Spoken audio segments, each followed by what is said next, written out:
just introduce yourself for the audience?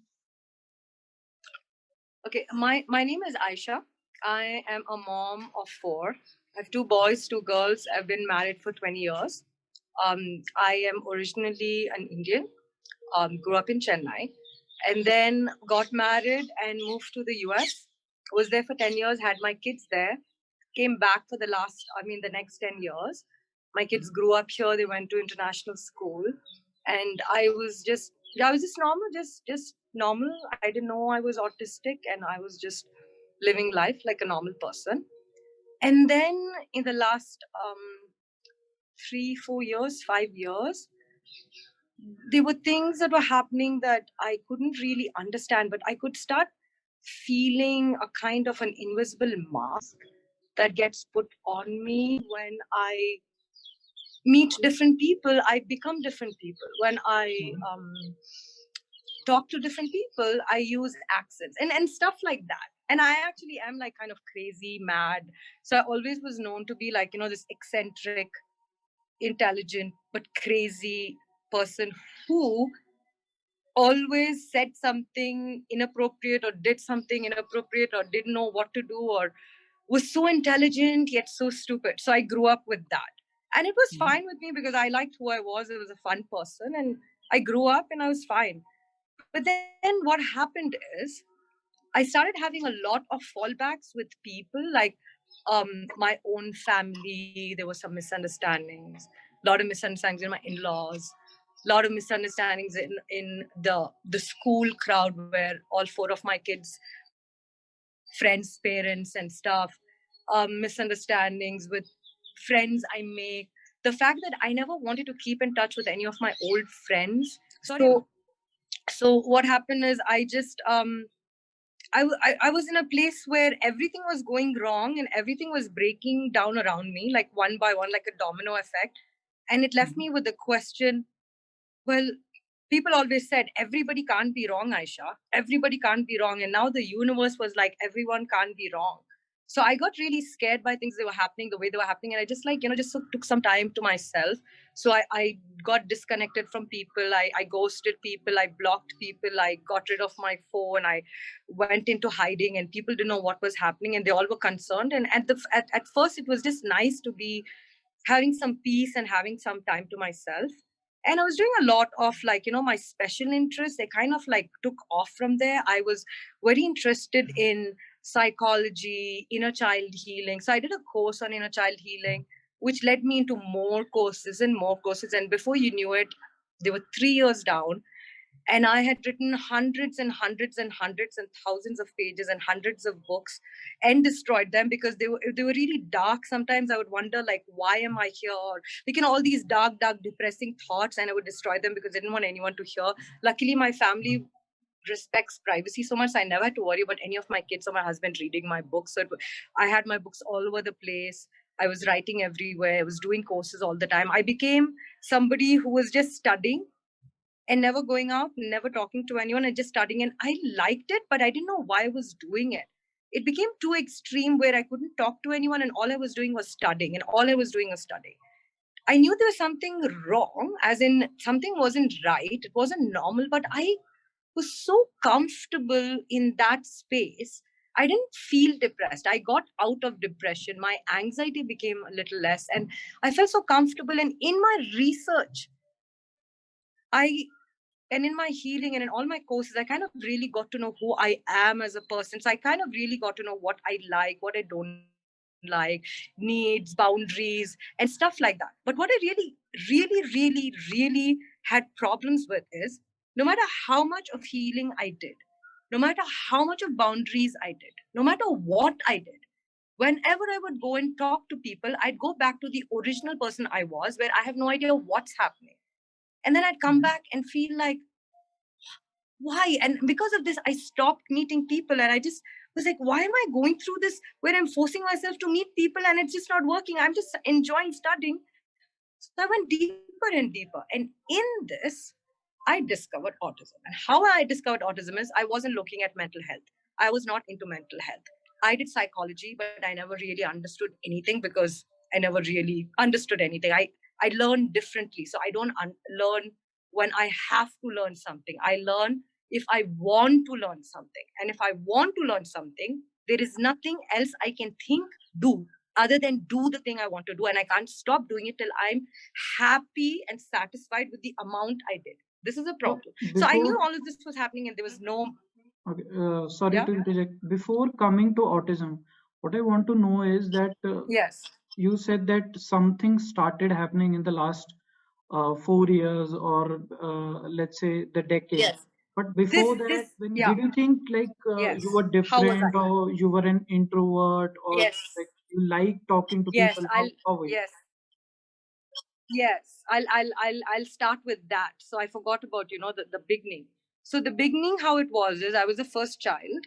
My father was a pediatrician. Okay, he was not a pediatrician, he was a surgeon. He became a pediatrician because, it had latex gloves allergy. You didn't have non-latex gloves in those days. So he was a pediatrician, and he was away for few years. So he wasn't really there when I was till 3 or 4 years old. I literally like met my dad, or I actually stayed with him, like, where he could see what was happening when I was around 6 years old. So say my dad was there from, I was 1, 2, then my dad was missing, and then I was 6 years old. So he kind of missed that in-between stage where autism presents itself. So my mom is the only one who tells me. So what my mom told me is, she said that she always told me this. I grew up listening to this, and I just thought it was funny. So what she would say is, Ayesha तुम पता है कैसे बैठती थी जब तुम TV देखती थी, तुम ऐसे मुंह खोल के ऐसे बुद्धू के तरह, मैं तो समझी तुम मेंटली रिटार्डेड हो, तुमको बुलाए तो भी तुम जवाब नहीं देती, तुम कुछ नहीं करती, मगर जब हम कोई कुछ बड़े लोग बात कर रहे हैं, कुछ ऐसा कुछ बात करेंगे, एकदम को तुम सुन के कुछ इतना इंटेलिजेंट जवाब देती हो। मैं समझती थी ये मेरी बेटी इंटेलिजेंट है, कुछ नहीं है। And this is how I was overlooked, that maybe there could be something wrong. My grandmother, when I learned about autism, I asked my grandmother to tell me, how was I different from the other kids? And this is what she said. I have my grandmother, I think our family right now is around 25 or 30 people, because, children, great grandchildren. So my grandmother said, you are very different from everyone. And I said, how am I different? She said, when you were small, you would always come and sleep between me and grandpa. You wouldn't sleep with your parents. You'd have this pillow that you'd bring it and come, and then you'd walk around all day with that pillow, and you'd be looking at the sky, and you'd be talking to things, and you just be all day by yourself and just doing things. I said, so did I ever talk? She said, no, you were a very quiet person. I said, then was I quiet always? She's like, at least till you left, when you were 7 years old, you were very quiet. I was like, then when did I start talking? Because I talk so much. She's like, I don't know. You came back from Saudi. So I joined my parents in Saudi. I came back when I was 14, 15. She's like, you came back from Saudi, and I think you started talking, and you just become like this. So this is something I didn't know. And I was like, okay, so that matches the the fact that I was quiet matches. And then I didn't see anything else that would match autism. And then the more and more I read, the more and more it became. So they say on the Asperger's syndrome, or the high functioning. What high functioning is? High functioning means invisible. So that means I will not be, nobody can say I'm autistic if they meet me. Because what happens from the outside is not autistic. So you can never diagnose someone who's autistic, because their inside experience is what tells someone you're autistic. So my inside experience is, I was very upset that I was born a girl, because I wasn't allowed to do things boys did, like climb stuff, or jump, or play cricket with other boys, or act like a tomboy. And I was always a tomboy, and I was always a tomboy. And then when I read autistic people and other, I'm like, okay, wow. And then I started reading the entire list. There are around 100 points, and they say that most people have 20 to 40% autistic traits. It does not make them autistic.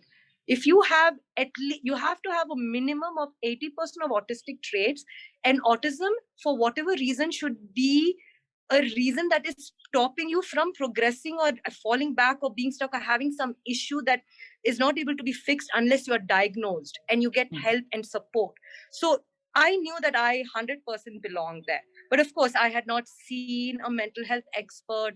I hadn't seen anyone. I had just read, and I read, and I read, and I read. And, people who are autistic, they can just research like there's no tomorrow, or maybe they're going to die tomorrow, and they got to learn everything they need to learn for the next 10 days in one day. That's how we do our studies, and that's how we research. So I researched so much, and I was convinced that there's just no way I couldn't be autistic. And over the next few months, slowly it came to me how my entire life I was an autistic person, how my being is autistic, how my thinking is autistic, everything is autistic. And I had no idea what my gifts are. I didn't know I have synesthesia. I didn't know that all those years that I felt like bugs are crawling over me is actually synesthesia. It's a real condition. And I thought it was my mind driving me crazy. I didn't know that me always wanting to touch myself or play with my legs or rock in place was an autistic thing, because my husband always would say, "Can't you just stand still? Can't you just stand still? Why are you moving?" I could never stand still in a line. I had to always move. I did not know that that was autism. I didn't know so many things about me were autism. I had no idea. But as I came to know, I saw everything about me was autistic. I could probably be like the cover girl for autism or something like that. Let me ask a question. So, at that point, Sure. when you realized I might be autistic or I have these Yes. traits, did you think that maybe I should go to a mental health practitioner or maybe I should talk Yes, to I did. expert?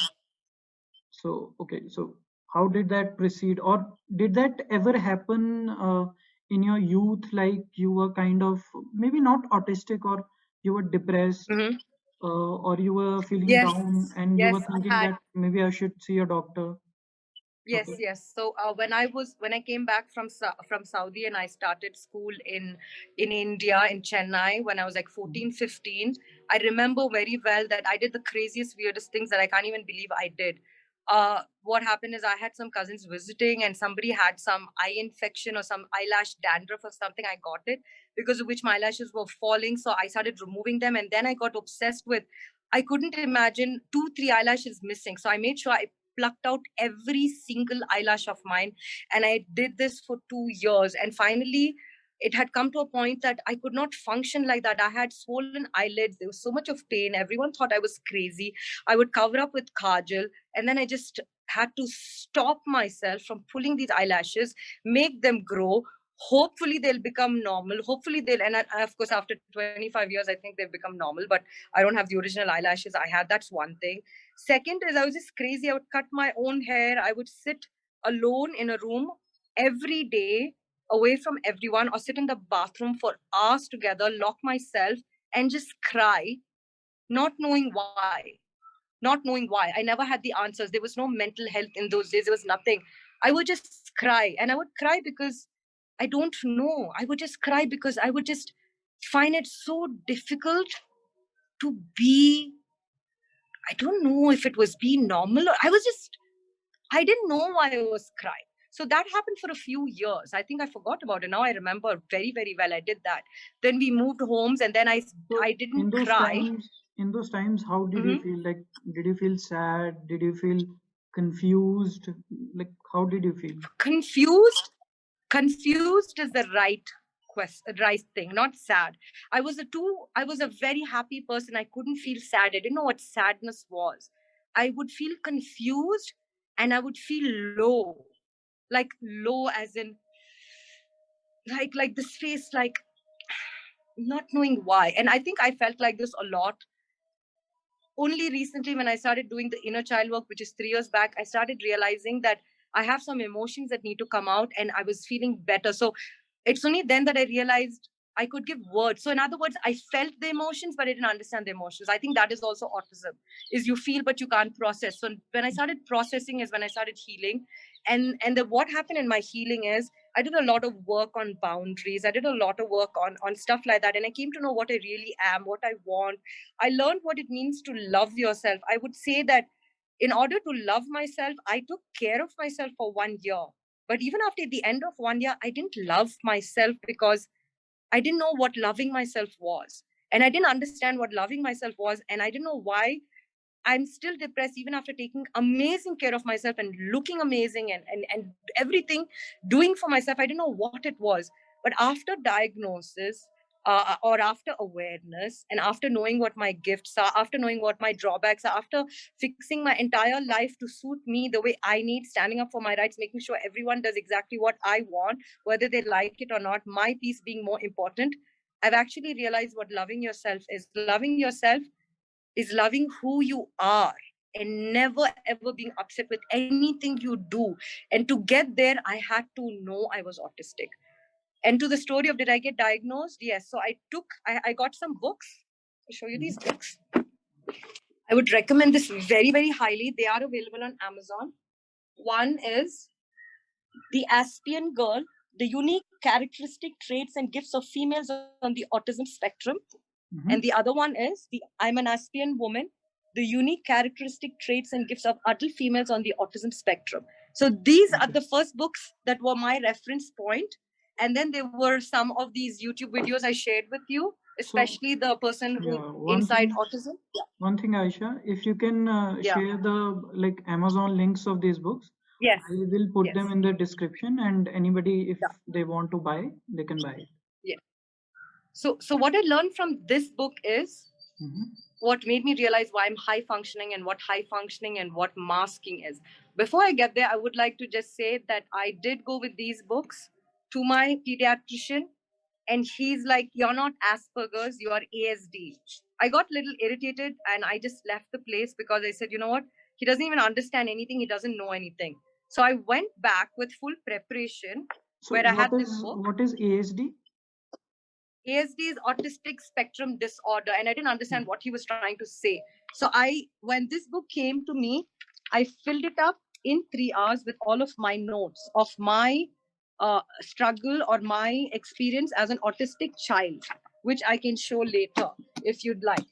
So I went to the doctor with full preparation, and I was upset, and I said, "Doctor, I want you to see these books. This is what autism is." And he said, "Ayesha, I know what I'm talking about." I said, "What are you talking about?" He said, "Ayesha, I'm also autistic." I'm like, "You're autistic, doctor?" He's like, "Yeah, I have written math books. I know when a patient walks in, what exactly ailment the patient has.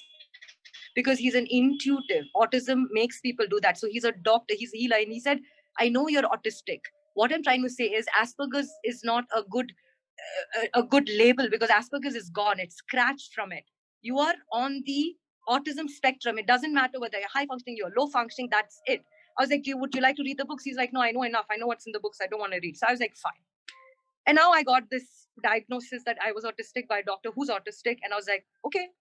And then what happened is I had some conversations with him. I came to know what synesthesia is, and I started recognizing my synesthesia. So what happened one day is I was thinking about autism, and then suddenly came to me a diagram. What year was this? What year was this? Huh? What year was this is 20 now. I came to know just 5-6 months back. Okay. Like literally July, August, September is when I came to know. Of course, I'm talking so much because for me, 3 months is probably like 3 years. That's how much of research I probably did, and you kind of know that, right? I understand. So I talked to the doctor, and then I recognized my synesthesia, and I realized that not only do I have skin synesthesia, where I have bugs crawling, but I also feel I also need to always press myself and pressure myself, which also gives a gift. That's a drawback. So the gift of that is I have this intuitive movement, so I can some things to make me balance or stuff like that. Then the other synesthesia I have is my nose and my mouth. So what happens is if I smell something, I have like intense smell. I can smell like how dogs and cats can smell. My daughter also got that from me. I don't know if she's autistic or not, because they wouldn't. Nobody wants to say they're autistic. You know, my children are old enough to be like, "You're crazy, mom." I have the same. We know you're crazy. You don't need to make us.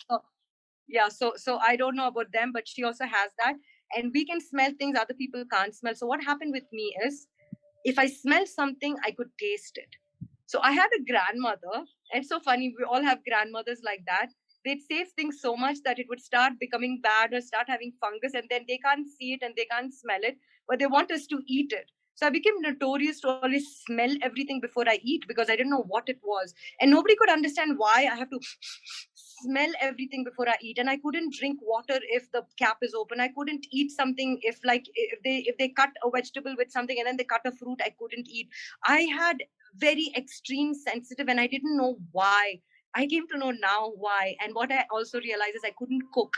I hated going grocery shopping. I couldn't cook because when I would go to cook, I would I would smell the onions cooking, I would smell the masala. By the time the dish is finished, I have no idea what I've cooked. I'll taste and I'll put something else, and there's a confusion. I can't even make eggs properly. This has been my problem. I didn't know why. And now I come to know, because it's my synesthesia. I come to know that my husband used to be like, oh, she can smell anything. Oh, she can smell anything. I came to know that, oh, people used to say that because I actually can smell anything more than other people, which I didn't know. I couldn't go to grocery stores because of two reasons. I'm very sensitive to cold, and the grocery store has this cold air trying to keep everything fresh, and I could not handle that, mixed with the vegetable and fruit and cheese and milk and food smell. It just overstimulated me that I wanted to just get out of this place that is so uncomfortable. But I never did anything. I never did anything other than saying, oh, I hate grocery shopping. But I suffered. I will never do that again. I will never ever enter a grocery store unless I'm dying. That's what awareness does. You will never want to do things that you thought is not suffering, but actually it is suffering. There are things like I would go to a mall and get lost. I could not find my place. I don't know right and left. I can try everything, but I can never say. I didn't know these things were because I'm autistic. I didn't know that when I studied in Saudi, I studied Arabic medium. So I did not know that the math over there was different. So when I came to India, the math was different and everything was so different that my brain could not adjust to the difference, and I just became mute in math. I can't even do simple calculation when I was actually very good in math. I came to know that my interest in studies and my madness for studying and my interest in all the things that's very, very autistic. So I came to know that as an immigrant, I went to the US, and just out of nowhere, I started a business and I became one of the top in the industry in 10 years without having any business background, anything. I did not know that success was like one in, or very few people have that kind of success and I did not know it was my autism that made me it, because I was obsessed with it. I would sleep, dream, eat, talk, breathe it. So of course, when somebody does that, they will reach the success. I did not know that was not normal. That's why other people didn't reach success the way I did. I came to know that my entire life was autistic. Even my questioning, I was known as the why girl. I would never let that why autistic people, even people who are neurodivergent, ADHD, they always need to know the answers, and the questions gave me the answers that I have. The questions gave me the wisdom I have because I wanted to learn. I came to know that people called me crazy because, of course, I was crazy to them because I was fearless. Autistic people are very resilient and they're socially blind, so they don't really know when someone doesn't like them, or they don't know when someone thinks bad of them. They don't even know if people are making fun of them. If people are laughing, they think, oh my God, everyone is laughing, they like me. So how I personally understand it is that conditions like autism or maybe Asperger's syndrome or high functioning autism, it's like a double-edged sword. Okay, it is beneficial also. It's a weapon also, which gives you advantages, but it has its downfalls also. It has disadvantages also, and of course, you can correct me if I'm wrong. You would know better because you have suffered through it. But Yes. that No, is my you're understanding, and 100% that right. is No, the you're 100% understanding of right. many people. But the problem is that the so-called Yes. normal people, they only see the the disadvantageous side. They don't see that these are the advantages. They don't see that this weapon can be used in a good sense also. Okay. Yes, they only see the disadvantage. Yes. Yes. So in the same sense, so how did your parents or how did your husband react, like, to it all? Like, Yes. uh, on one side you were a very successful businesswoman and you were curious and you were like brilliant, you could become an expert in a topic overnight, and on the other side you were socially awkward, you had no social mask, the social, what we call the social mirror, you could not put on a mask in front of people. So how did they deal with this like dual personality? So what they dealt with the dual personality is, for example, my parents, they always knew I'm a nice person. I will never hurt anyone, that I'm very loving and very giving. And that is what made them overlook my madness. My husband came from the same place. You're a very responsible mother. You love your children and you're very good at heart. You're very nice. So he overlooked all my madness. The madness that everyone had to deal with is me rebelling, me arguing, me never really, like, I was just a very troublesome person. I ran away from home a couple of times, because if I have a conflict, I'm like, I was obsessed with running away from home, because when I was young, I saw some TV show where a teenage kid had run away from home. I become obsessed with concepts. I became obsessed with mysticism. I became obsessed with, oh, what are spirits? I became obsessed, like anything that piques my curiosity, I become obsessed with it. So I don't think like a rational person. I behave like a child, like a 12-year-old immature child, even at this age, even after being a mother of 4 children. I am, and I came to know that autistic people are forever young. I mean, forever 12. So even if you are 2 years old, you are 12. Even if you're 55 years old, you're 12. Even if you're 85, your heart maturity is that. Your knowledge can be there, but your maturity is that. So if you have a prodigy who's a child, they might know so much, but they're still a child. You cannot expect them to have the maturity of adult just because they know so much and they're so intelligent. That is the story of an autistic person who's intelligent but doesn't have the social maturity to understand social things. We can only understand facts. We are very literal. We don't understand jokes. We don't understand sarcasm. So people used to call me tube light because I just never understood a joke. I just could never understand sarcasm. Now I'm very humorous and very sarcastic because it's kind of dark humor, life, depression, spirituality, I would say, because all of that healing, it took me into a spiritual path. And the only reason why I'm aware of that I'm autistic and I'm doing this is because it's my spirituality. And what spirituality taught me is that mental health is actually diagnosed as a disorder or a disease, but there are gifts of mental health. And what I had read before I came to know about autism is schizophrenics might be crazy people, but they actually have gifts that normal people don't have. And the example was a beautiful mind. Yeah, for our audience, I'd just like to mention John Nash, who won a Nobel Prize in economics, was a schizophrenic till he died. So he was never, like, he was diagnosed, but he couldn't be treated because schizophrenic, in most of the times, it's not treatable. And people see things which are not there, or they smell things which are not there, they hear things which are not there. So yeah, that's a very good point. Yes. So that is something that I And try to tell people a lot, is that people who have mental health or so-called disorders, yeah, like, they are very surprised when people who have mental health disorders behave normally according to them. They're like, you're very confident. You have depression, but you are very confident. You have anxiety, but you seem very intelligent. Like, it's not mutually exclusive. Like, you can be both at the same time. it's and yeah. You can be both at the same time. You can Autism be shook intelligent. me. Yeah. Yeah, correct. Yeah, autism shook me to the core. I'd like to just cover a few things. I would like to cover what awareness did, the before and after awareness, and I'd like to cover a few more key points so people could hear it and be like, oh, is that autism? And just give a full picture. If anybody watches this, they might not even have to wait for the entire book. They'll at least get maybe 25% of some kind of waiting period till the book arrives. I want to just do that. So there was the sarcasm, there was the humor, then there were other things. Yes, I want to talk about the mental health. When I was young, I saw orbs and I had imaginary friends.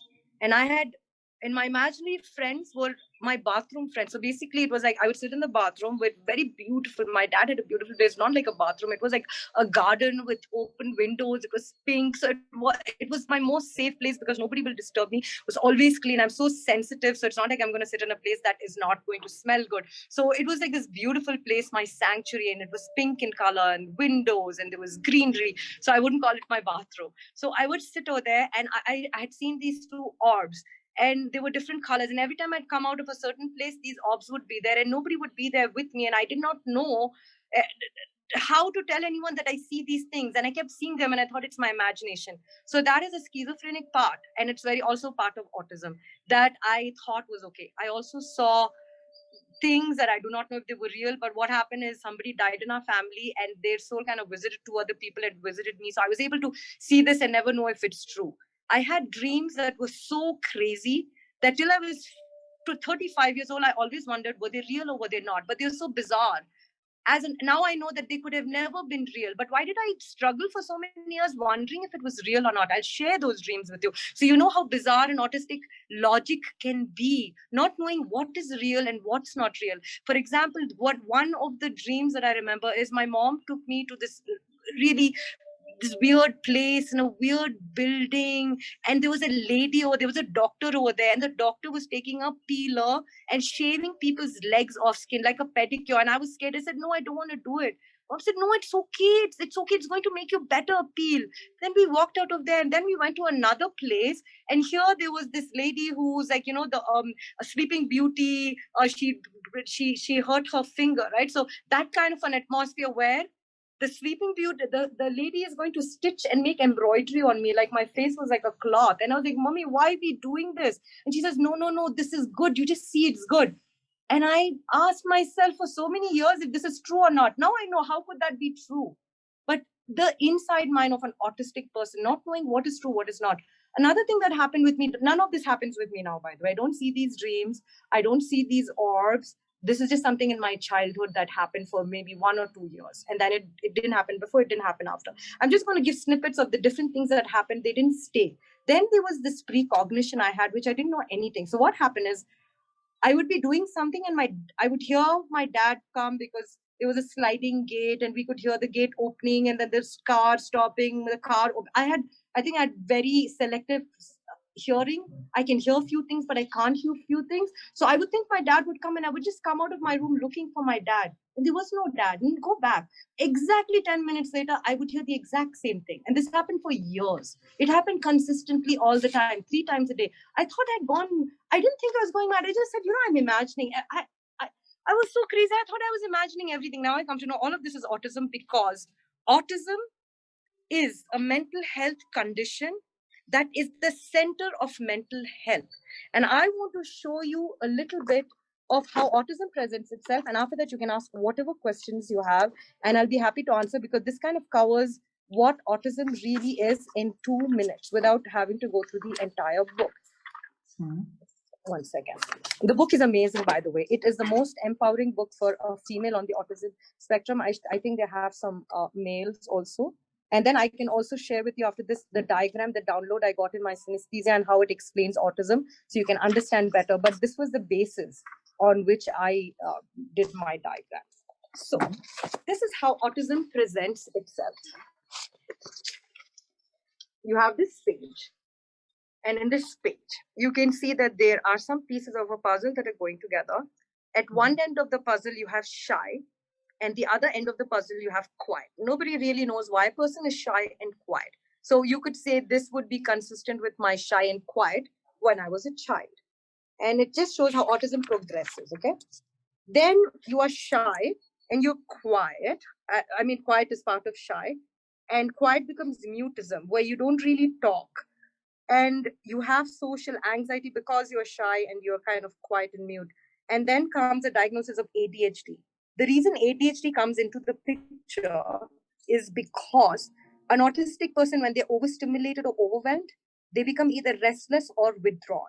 So ADHD has either a restless version or a withdrawn version, or it has a combination version. So you literally get diagnosed with ADHD, but the funny part is 70% of autistic people have ADHD and 70% of ADHD people have autism. So there is an overlap. So I do not know if I have ADHD or not, because autism is so complicated that in females, you have borderline as part of autism, and borderline can show itself as ADHD. And the slow ADHD where somebody's withdrawn is like autism. The borderline impulsivity is like ADHD. So it's really complicated to know. And at this point, I think it doesn't really matter if I have ADHD or not. Autism, the diagnosis of autism helps me take care of all my issues. Then you have shy, you have mute, you have social anxiety, you have ADHD. Some people get anorexia, especially women. It's a kind of a control issue. I didn't have this, but I had eating disorders of a different kind where I wouldn't eat food. So I was a very thin person. They got tired of taking me to doctors after doctors, even though my dad was a doctor. And when I was getting married, I remember my in-laws calling and asking my mother only one question, "Kha rahi hai kya? Kha rahi hai kya?" बहुत दुबली है. So eating was always a problem with me. Then depression didn't come to me. I didn't realize about depression till I already had, I think, one or two children, and I thought it was postpartum depression. So I kind of did not pay attention to the depression for 10 years. From the time I had my first child, my entire stay in the US was a lot of depression. I knew I was depressed because mental health was an issue in America, but I didn't take any help for it because there was nobody who was going to accept that I'm depressed in an Indian culture, even though you live in the US. Correct. Then what happened is, and this is exactly how it showed for me. So you have shy, mutism, depression, social anxiety, ADHD, you have anorexia, and you have, so what happens is your bipolar disorder and BPD shows, because bipolar and BPD only shows after adolescence. It does not show in children. It only shows after 18. What happens with bipolar disorder and BPD is it is an emotional regulation issue. Autistic people have emotional regulation issues. Some people could have no emotions, so they lack empathy. Some people could have over emotions and they cannot regulate it. So they cannot regulate it even when they have over emotions, and they cannot feel emotions if they have under emotions, because autism is a spectrum. So bipolar and BPD get added because of that. Then PTSD, of course, because most of this is so traumatizing. And the main part of what trauma is a rejection, is the not having friends, is the being made fun of, is the not being sure whether somebody really wants to say what. The confusion results in PTSD, not any real trauma that somebody could see on the outside. It's a trauma on the inside. And then to this puzzle, for me, if you see schizophrenia, you can see my childhood kind of showed it. And then when I became totally withdrawn, because I think when I, at that period, I was very withdrawn in my teenage. And then when I became very withdrawn right now, schizophrenia has become a big problem for me because I see patterns everywhere. I see patterns and I get ideas and things talk to me and everything just manifests itself so fast that I do not know what is really happening, what is real. Things are going out of control. I see things and I feel like John Nash in A Beautiful Mind. So schizophrenia presents itself. And some people even have epileptic episodes. I'm so glad I don't have it, because if you don't have something, you don't know what have it. But I think that's a scary experience. Of course, somebody who has it will have better idea of what it is. Then here is the actual puzzle. Autism spectrum disorder includes all of these things: social communication issues, coexisting conditions like schizophrenia, depression, anxiety, borderline. My anxiety presented itself after 10 years of depression, and then I had it for 10 years, and I finally got, I think, my awareness, my grounding, knowing what I need to do to be more comfortable, healed it. Um, Demand avoidance. Demand avoidance is because an autistic person feels like they just have this rebellious personality and they will not do what other people say. So it feels like they always do the opposite of what you tell them. So that gives you some issues at home with your parents. There is non-conformist, again, rebellious, resilient, demand avoidance. There's depression. There's differences present in early childhood, which is covered. There's too quiet or true extrovert. So that was me, too quiet or too extrovert. I can't be in between. Intense emotional moodiness, part of it. Intelligence, it's part of it. Mindful talents and multiple talents and gifts. It's our synesthesia. The more serious your synesthesia, I think the more amazing your gifts. I just think the way autism presents itself is the more you have an issue. Like I have bug scrolling, but I have a different kind of a sensing thing that gives me a gift. I might have issues with my nose, but I know when something is bad. I can never eat bad food. I might have other things. You get what I'm saying, right? Eating Yeah. disorder, sensory processing differences, which is what I talked about, synesthesia, restricted interest. So the reason why girls do not get diagnosed as much as boys is Mhm. because autistic people were known as people who have weird interests, like collecting this, collecting that, laying trains, having very too much of order. But that's really not what autism is. Very restricted interest. If a normal person is good, will know 20% about 20 things, an autistic person will know 90% about only three things, and they will really not know anything about anything else. So we don't have general knowledge, we don't have common sense. We're just intelligent people who only know the topic that we like and we love, and We only can talk about a topic. We cannot understand when somebody else is saying something. Social anxiety, you've understood that part. Difficulty understanding non-verbal communication, which is our processing. We don't really understand. Inability to manage conflict. Boundaries is such a problem because we want to keep the peace because they fight. Our entire existing is so demanding and fightful that we really don't want to fight anymore. We're just peaceful, loving beings. We just don't want problems, even though it looks like we are rebellious and we're crazy and we're mad. We actually don't want problems. It's confusing. Difficulty making and keeping friends. The part about friendship is something maybe people will resonate with. Autistic people can only have one friend at a time, and they have intense friendships and they have best friendships. I've never been able to have a best friend that has stayed my best friend all my life because somehow I'm very picky and choosy, and either people don't want me or I don't want them. So either people find me overwhelming or I find people annoying. So that's the story. And then there came a time where I had two best friends and I became so confused. That was the part that drove me to insanity, is having two best friends and not knowing who I am, because when I'm with this best friend I'm like this, and when with that best friend I'm like that.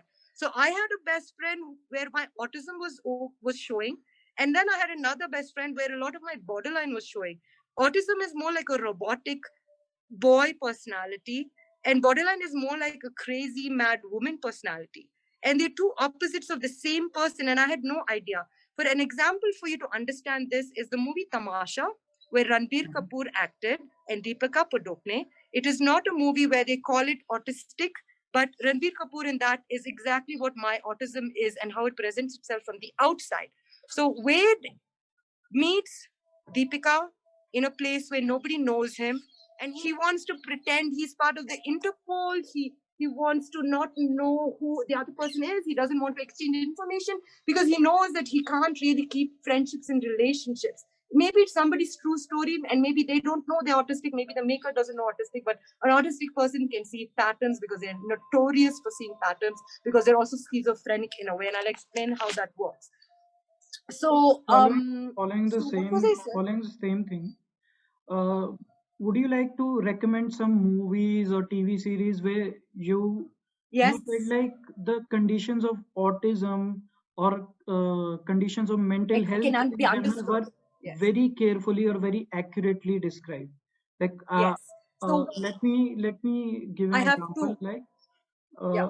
there was a I'm forgetting the name of it. I don't know. It was a very good movie. It was uh, about an autistic young person, and it was a Hollywood movie, and it was beautifully represented. Rain Man? Not Rain Man. It's a recent movie. I don't know, Genius or something. Uh, Oh, yes. That is what I wanted to talk to you about. The Queen's Gambit. No? okay, yeah. No. I've not Okay, so seen it. I'll talk I've about not what I seen know. yet. It's on my watch list. I haven't Watch seen it list. yet. I've not seen. I haven't seen it. So what happened is, I was just trying to relax 2-3 days back and I was looking at Netflix to see what's interesting. So I don't want to forget. So what happened is I just saw Queen's Gambit, and I saw the trailer that included these words, genius and madness in one, and the second one was two sides of the same coin. And that hit a nerve because I've been talking to you about genius and madness in one. I've been talking to you about the series I want to write, which is two sides of the same coin. And I was like, immediately Googled Queen's Gambit autism, and there it was. It's set in the 1950s. There was no autism diagnosis there. She is a perfect example of an autistic person on the genius spectrum who's a woman. I don't think there's a better representation for a woman who's exactly who I am. What she does at night is imagining the chessboard is what my synesthesia is. It is synesthesia. Things come to us in full forms. I spent years and years as a child not sleeping at night because it's the only time I could daydream and make my characters and my books. And I have stories and serials in my head with character names and personalities. I don't understand people on the outside, but I had an entire book in my inside. How? I was so young. I didn't even know people. I don't know where it came from. It's something that just comes from your subconscious. Our information is is very questionable. Like, we don't know where it comes from. But I want to end with one thing. When I came to know I'm autistic, it was the biggest hit to my ego, because my only saving grace was I was intelligent. And when I came to know that autism is social blindness, I could see how my social blindness destroyed my heart, of how I went from a happy person to not trusting anyone, not knowing who is really who, because never understanding what anything really means. And what autism did is it made me feel so stupid. It made me feel so stupid for 1 month. I was crying because I'm actually such an idiot and I didn't even know. And I thought I was intelligent. Then when I went and met the doctor, because I was so sad, and I showed the books, and I had this synesthesia of an autistic model, and I called up and I told the doctor, and the doctor said, Aisha, you are not Asperger's, Aisha. Asperger's is just high functioning. You are on the other end of the autistic spectrum. You are like the geniuses who get ideas in their head, genius and madness in one. And and that's when I suddenly felt like a genius, even more than I was before. But this time it was not a genius that was a proud genius where I am a genius. What are you talking to me? I am a genius. It wasn't that. It was like, oh my God, my biology, my brain made me a genius. What a gift. I'm so humbled and I'm so grateful for this gift. And I want to make sure nobody suffers the way I suffered, and everyone can embrace their gift so they can become aware of their synesthesia and they can come up with things. And I think I'm done with what I wanted to talk. And if you have time, I will share my synesthetic model that I haven't shared with anyone. So this will be my first, and I don't care about credit. I would just want people to understand exactly why mental health and autism is so important, and how mental health presents itself in an autistic person, and why I could be depressed and anxious and schizophrenic and borderline and God knows what, but not, and still be autistic and not be any of those things. My model explains that. If you have any questions, we could do that, and maybe we could do another session for my model. It's up Yeah, to you. I think Because I have to draw it. I don't really have it. yeah. I think you put a very good conclusion to the whole topic that I wanted to discuss today. And your model definitely, as I said, we can do a series. We can do anything, like we Yes. can cover anything and everything that you require. It is Yes. on you and whatever is comfortable with you. I think Yeah. I would want that we do a different video on the model. Okay, so that you can Yes, I would like that too. entirely Yeah. explain how you came up with it, Yes. and what did you Yes. think, and how Yes. did the process go, and Yes. yeah. So we will Yes. finish this Yeah. video here, and thank you very much. Yes. And I think it's a You're very good most start. welcome. And this is so, I'm just like, this is like a very bold move from me, because I don't think anyone who knows me would even want me to be sharing details like this. But I think it's important for me to be who I am. This has become my autistic nature. When I came to In know that fact, autistic people like to wear the you same know, clothes, I was known you know all what? my life to wear the same clothes. I want to embrace my autism. I want to be who I am. And I think authenticity led me to autism. So I want to be showing like you don't have to be afraid of being who you are. Just be who you are. And when you get to know who you are, you'll actually understand yourself and your gifts. And it's not just autism, it's a message for everyone. It's a universal message. So that's why There's only one thing I would like to say: join the club, because that happens to me a lot. Because when I'm talking about my depression and anxiety disorder, Mhm. I have depression. I talk about it like somebody has a new watch. Okay, so they're showing it off. I have a new watch, and I'm like, yeah, I'm depressed. Sometimes when people want me to talk about me, so I tell them that Yeah. I have clinical depression. So much so that my parents say, why are you talking about it? It is a disease, etc. And I don't know. Yeah. I have always been, I won't say confident. I'm like in the face, like, yeah, I have depression. So Yeah. people have when people have what my thinking is, when people have fever, they're not like, oh, I have fever, I should not tell anybody. I'm like, okay, I have a disease, so what? I will get better, right? I will I get want to better. tell one last I want to tell one last thing, because you talked about this, and I think it'll be a beautiful piece. what the message I want to tell people is, people will wonder, oh my God, she's so intelligent, but she's autistic. I don't understand. But let me tell you this. I never knew I was autistic. I did not know much about mental health. When I came to know about autism, I felt really weird. Like I said, I felt stupid, then I felt intelligent.